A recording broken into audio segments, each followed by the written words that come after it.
જય ગુરુદેવ. જય ગુરુદેવ બાપુ, જય ગુરુદેવ જય ગુરુદેવ. બાપુ. હા, બોલો બોલો. વાળા વાડી વાળા, પંથા હમ. પંથી વાળા, આમાં આપણને ખબર કઈ પડે કે વાળા વાડી વાળા છે કે પંથા પંથી વાળા છે? વાળા વાળા અને પંથા પંથી વાળા, હા. આની ખબર કેમ પડે કે આ પંથા પંથી વાળા વાળા છે એમ? હા. આ તો આવી વાળા વાળા અને પંથા પંથી વાળાની ખબર કેમ પડે? હા. તો ઈ ખબર એવી રીતે પડશે કે જે વાળા વાળા હશે, હા. પંથા પંથી વાળા હશે, હા. એ હિન્દુ સંસ્કૃતિ સનાતન ધર્મના દેવી દેવતાઓ ભગવાન રામ કૃષ્ણ શિવ હનુમાનજી મહારાજ અર્જુન કૃષ્ણ આ બધાની એક ખામી જોયા કરશે. હા. જેવી રીતે ઘણા બધા બોલતાય ન આવડતું હોય એવા એવું બોલે છે કે ભગવાન કૃષ્ણ એ હમ અર્જુનને કે યુદ્ધ કરવા પ્રેરિત કરી, યુદ્ધ કરવાનું ચડાવી અને ઘણા માણસો મરવી નાખ્યા. હમ પણ એ મૂર્ખાઓને ઈ ખબર નથી કે ભાઈ એને યુદ્ધ કરવા શું કામે ભગવાને પ્રેરિત કર્યા હતા. હમ યુદ્ધ કરવા માટે એટલા માટે પ્રેરિત કર્યા હતા કે એને અધર્મનો નાશ કરવાનો હતો. હમ નકર અસુરો જે છે એના ઘરે આવીને બધાને મારી નાખત.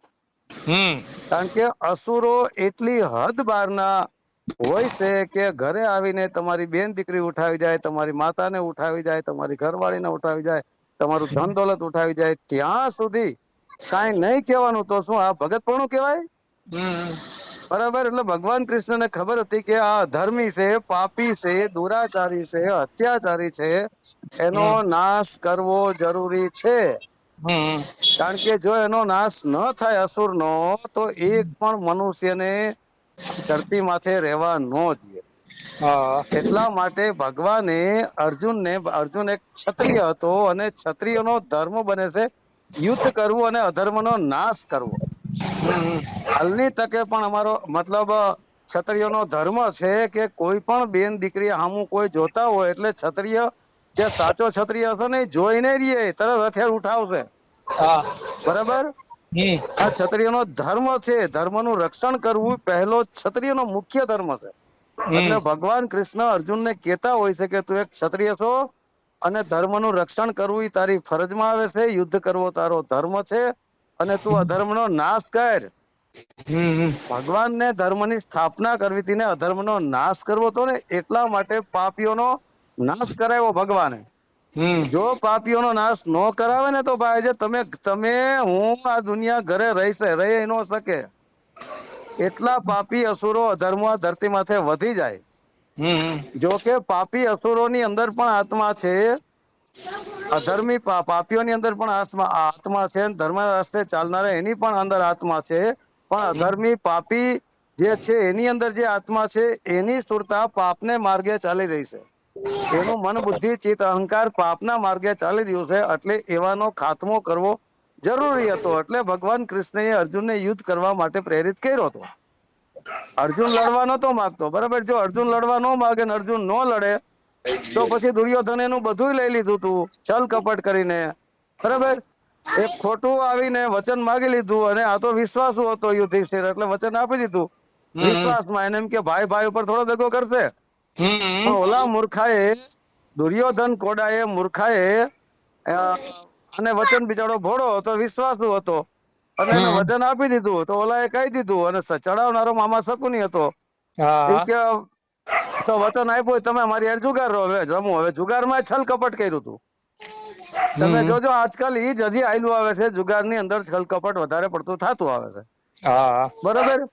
કારણ બરોબર. કે એટલા માટે જ હવે આ તો વિશ્વાસ ગયો હતો એટલે તો સંતોએ વાણી કીધી છે કે તમે વિશ્વાસુ નરને કાવેણો હિમાણા રાજ રે એવા નર રે નુગરાની સાથે નીલો ન કરીએ. વિશ્વાસુ નરને જે વેણે ને એની હારે દગો છલ કપટ કરે ને ઈ જ નુગરો.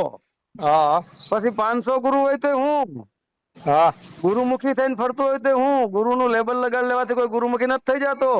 અત્યારે જાજા ભાગ્યે ઢોંગી પાખંડી ગુરુઓ એટલા બધા નીકળી પડ્યા છે ગુરુના લેબલ લગાડી અને ભોળા પારેવડાને ભોળા ચેલિયું ચેલાને ફસાવી દરેક પ્રકારેનું શોષણ કરે છે. બરાબર, અમને આત્માની ઓળખાણ થઈ ગઈ છે, અમને અમારે તો બધું છૂટી ગયું, હાવ ઉલ્લુ બનાવવાના ધંધા.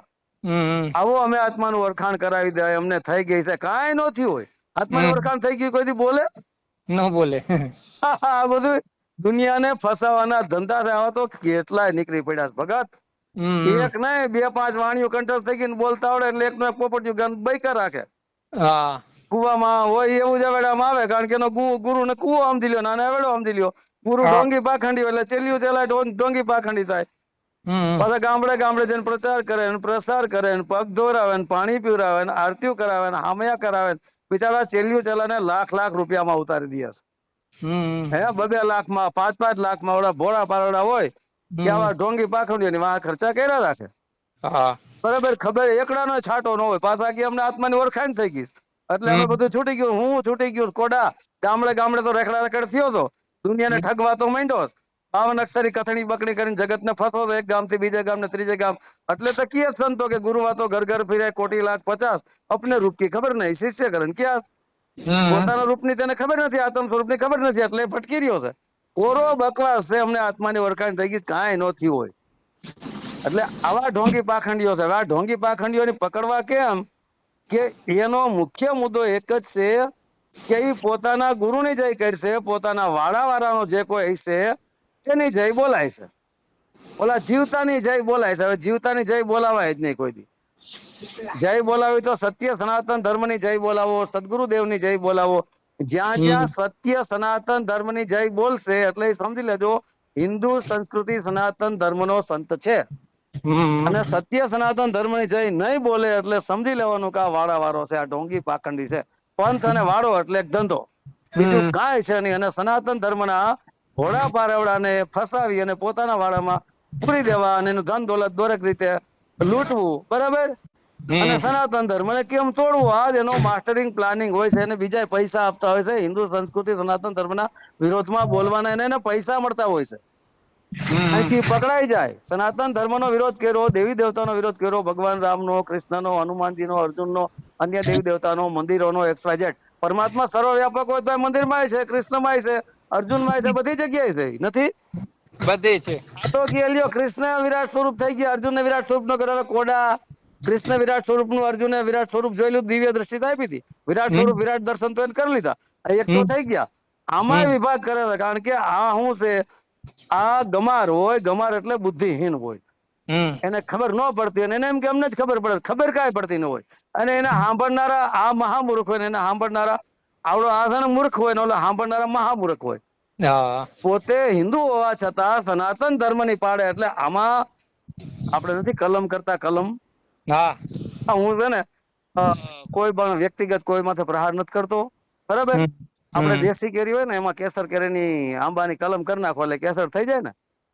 એટલે એમ ભગત કલમ કરી હોય, બીજું કાંઈ ન હોય. કલમ થઈ ગયેલી હોય એમાં સમજો છો ને.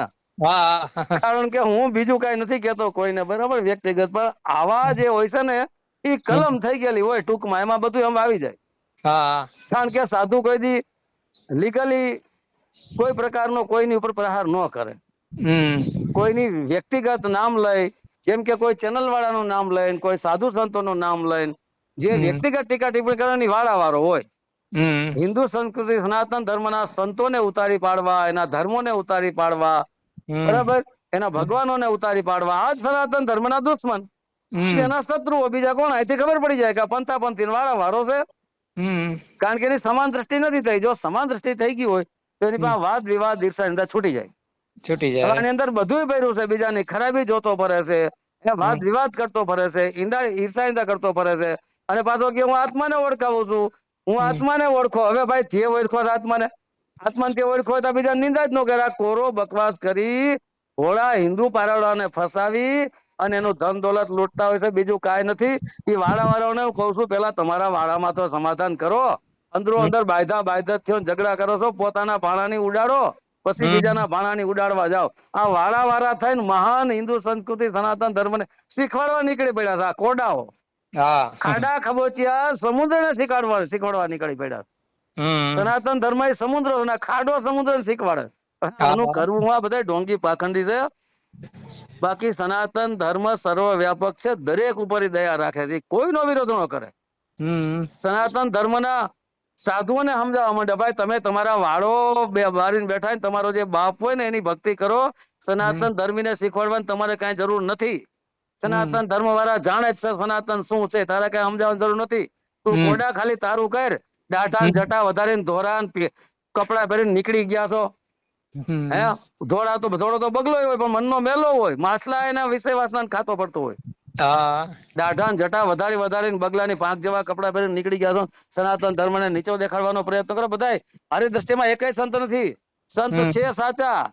સાચા સંત પોતાની પગ નથી દોરાવતા, આરતી નથી ઉતરાવતા, પૂજા નથી કરાવતા, હામયા નથી કરાવતા, ચેલ્યું ચેલાના પૈસા ઉપર જલસા નથી કરતા, 50 લાખની ગાડી નથી કરતો, એના કરોડોના બંગલા ન હોય, કરોડોનું બેંક બેલેન્સ ન હોય. સાધુ માત્ર એને ભોજન ને ભજન બે જ વસ્તુની જરૂર હોય. આ તો બધા ધર્મના નામે ધંધા કર્યા છે, આમાંથી એકેય સંત નથી. આ હું કઉ છું ઘણા ઓડિયોમાં કે આગળ સતયુગમાં, ત્રેતામાં, દ્વાપરમાં જેટલા રાક્ષસો મરી ગયા હતા ને એ રાક્ષસો ગુરુ થઈ થઈને એવા અસુર છે. એટલે તો દેવી દેવતાનો વિરોધ કરે. દેવી દેવતાનો વિરોધ કોણ કરતું આગળ? ચંડ, મુંડ, શુંભ, નિશુંભ, રક્તબીજ, લવણાસુર, બકાસુર, ભસ્માસુર, હિરણ્ય કશિપુ, વર્ણા, દક્ષ, આવા બધા વિરોધ કરતા. એટલે બધા અસુરો જ છે. પણ એક પણ અસુર નો દેવી દેવતા સામે અત્યાર સુધી વિજય થયો નથી. બધાનો એને સંઘાર જ કરી નાખ્યો. બરાબર. એટલે વાળા પંથાપંથી વાળા આની ઓળખાણ શું? એની ઓળખાણ એક જ છે કે સનાતન ધર્મના શત્રુ હશે, સનાતન ધર્મના સંતોની નિંદા કરશે, ના દેવી દેવતા નિંદા કરશે, એટલે ખબર પડી જાય કે આ લોકો સનાતન ધર્મના વિરોધીઓ છે. આ વાળા છે, આ એની નિશાની. બરાબર. બાકી સનાતન ધર્મ વાળો એની સમાન દ્રષ્ટિ હોય, કોઈને ખરાબ નહીં કહે. એ બધા ધર્મોને સમાન દ્રષ્ટિએ જોશે. હું ઘણા ઓડિયો બોલું છું કે હિન્દુ, મુસ્લિમ, શીખ, ઈસાઈ, યહૂદી, ખ્રિસ્તી, પારસી, જોરસ્ટન, સેવ, બૌદ્ધ, લિંગાયત, એમાં નાતી જાતિ, ધર્મી, પંથાપંથી, વાળાવાળી એની પાસે કાંઈ નહીં હોય. ઓનલી ફોર માનવ. અને પહેલો ધર્મ એનો માનવ ધર્મ નીચેનો, પછી મુખ્ય એનો ધર્મ છે એ આત્માની સુરતા દ્વારા પરમાત્માને ધારણ કરે. આ છે સાચો સનાતની. બરાબર. હવે ઓલા સનાતન ની ખબર નથી કોડાવને. પંથ લઈને બેઠા છે, વાળો કરીને બેઠા, સનાતન વાળા શીખવાડા નીકળી પડ્યા. હવે ભાઈ તમારા વાળાને તમે સુધારી લ્યો. તમારા ઘેટા બકરા પૂરો, તમારા ઘેટા બકરા ઠેકીને વહી ગયા, જવા માંડ્યા.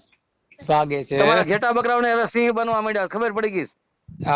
દબાવીને રાખતા તમે હોટીઓના માર મારીને, શબ્દોના માર મારીને ઘેટા બકરા વાળા પૂરી દીધા. હવે ઘેટા બકરા ઠેકીને જવા માંડ્યા, ખબર પડી ગઈ. હવે સિંહ થવા માંડ્યા. એટલે આવા છે બધા કોડા. સારું લ્યો. હવે જય ગુરુદેવ. જય ગુરુદેવ. સત્ય સનાતન ધર્મની જય. જય.